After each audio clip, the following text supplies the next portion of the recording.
Today in this video, we are going to be testing this thing out. This is called the RadRunner 2. It's a very unique bike, and I love the look of it.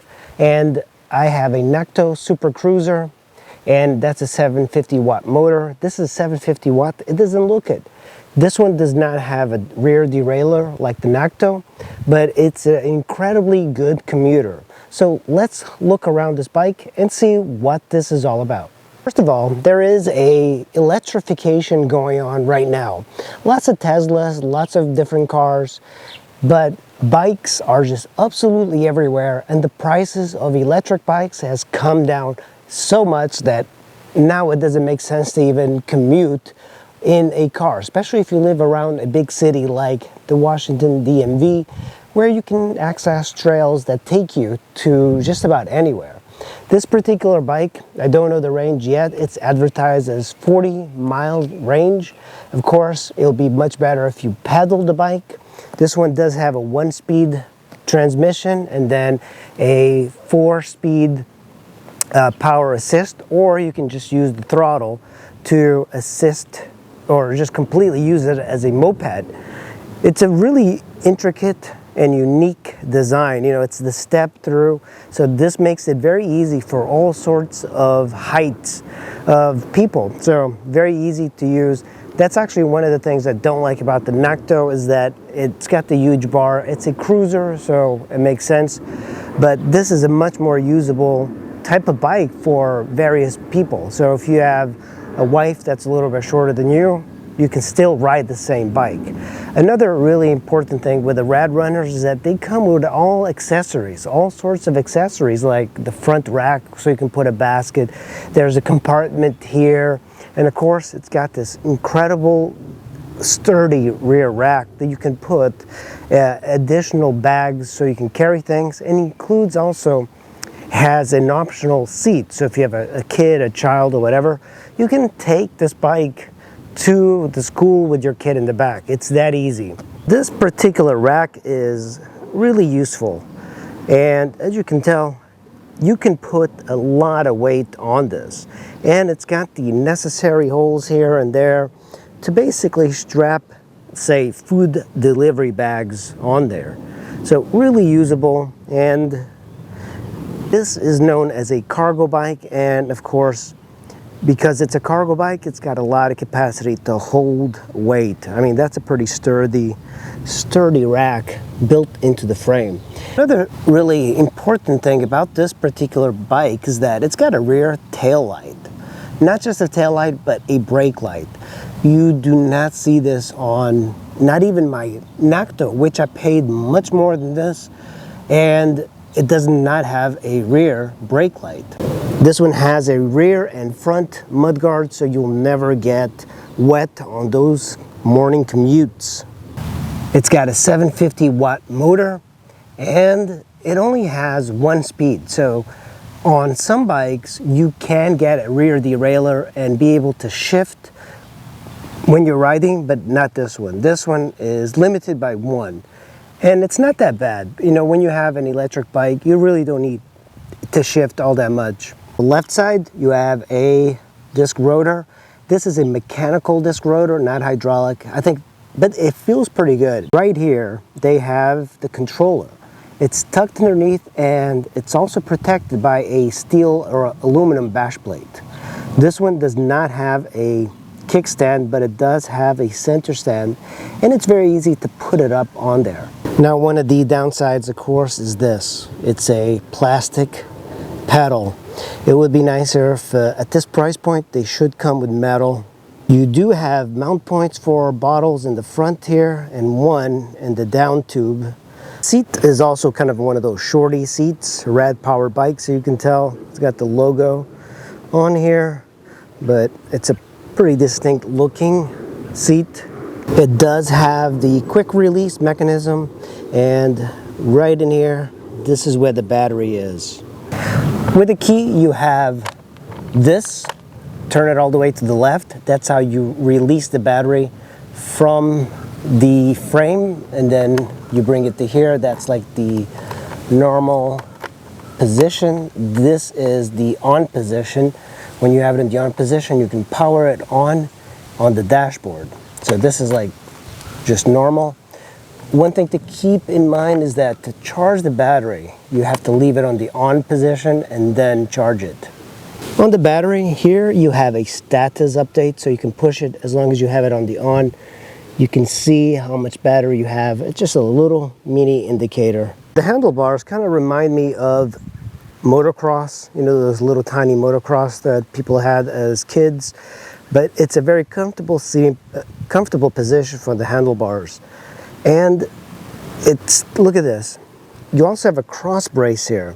When you have a cross brace, what I would use this for is to mount my phone, get a nice phone mount, maybe even a bottle holder, you know, so you can drink your coffee while you're commuting.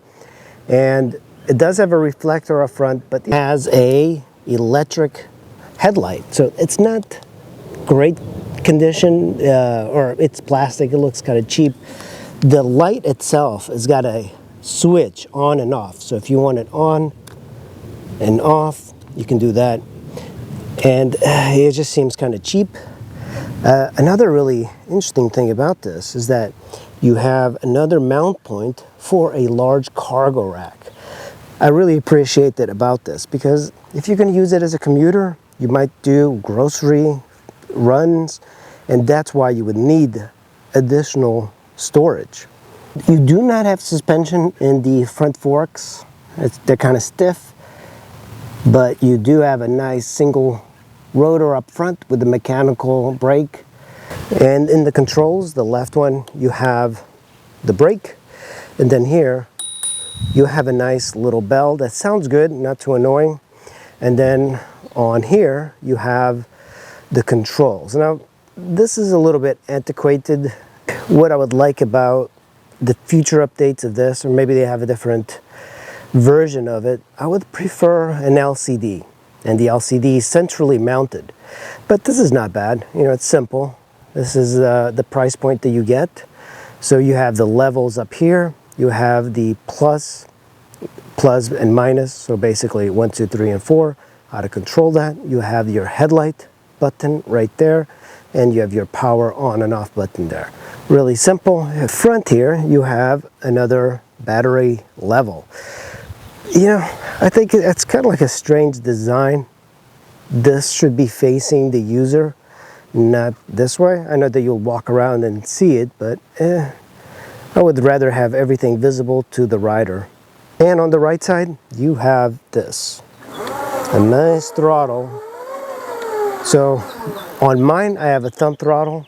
This is much more intuitive for riders. This is the RadRunner 2, and this is a class 2. It's limited to 20 miles per hour, and it's got a 750 watt motor, which is really strong for such a small bike. All right, guys, it is time to take this bike out for a spin and see how she does. All right, guys, I am on the RadRunner, and I wanted to show you a couple of things. I rode it here to the National Harbor, beautiful National Harbor here in Maryland. Over there is Alexandria and the Woodrow Wilson Bridge, and this thing, it rides really well, but because of the step through design, you basically have a couple of things, like a little bit more instability. This is more of a casual type of ride, you know, just leisurely. Remember, it doesn't go over 20. You could get a controller and change it so it actually goes faster, because the motor itself, that's a 750 watt motor, so it's capable of going faster. And one of the things that happens with this, because of the step through design, it creates a little bit more flex. So this kind of transmits a lot of input to the wheel. So it feels like you need to have both hands at the handlebars at all times. So that's good. And then if you want to see the level, I'm at 0. And if I put it to 4, that's the highest. And I have my headlight on. So headlight, you can actually manually turn it off here as well.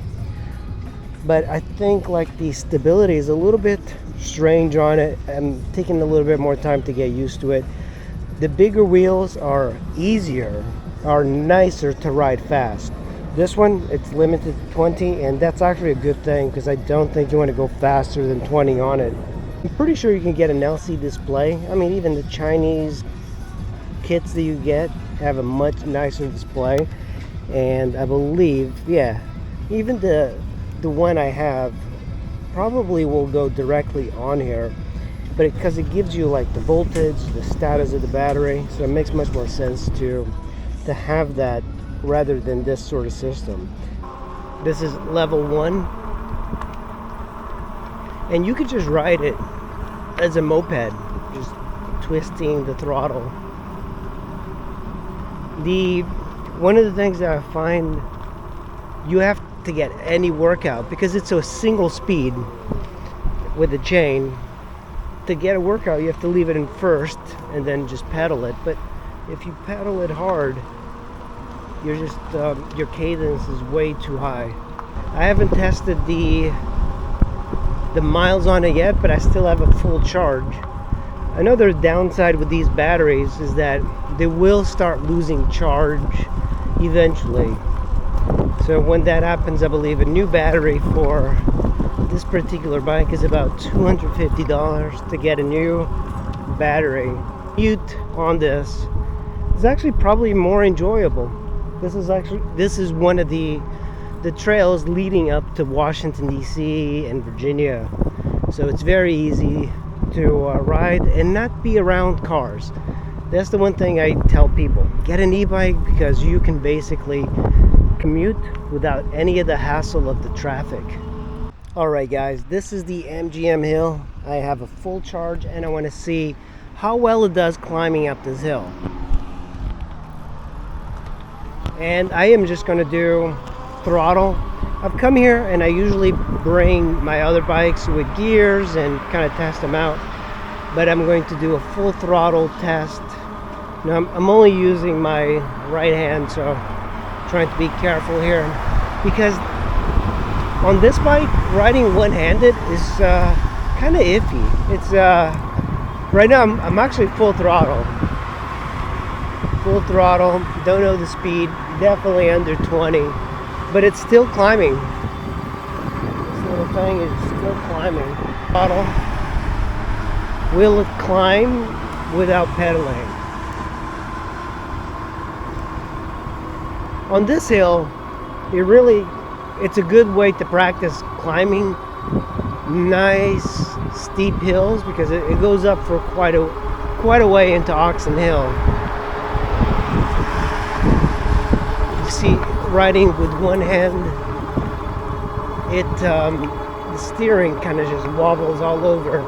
You want to have the two hands to kind of steady it. The little tiny wheels and the handlebars just transmit a lot of energy. But we're almost at the top.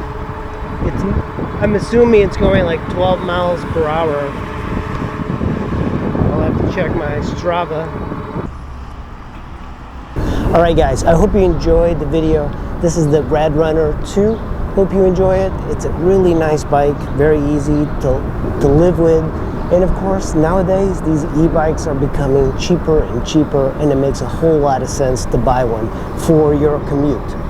Thank you for watching. I'll see you in the next video.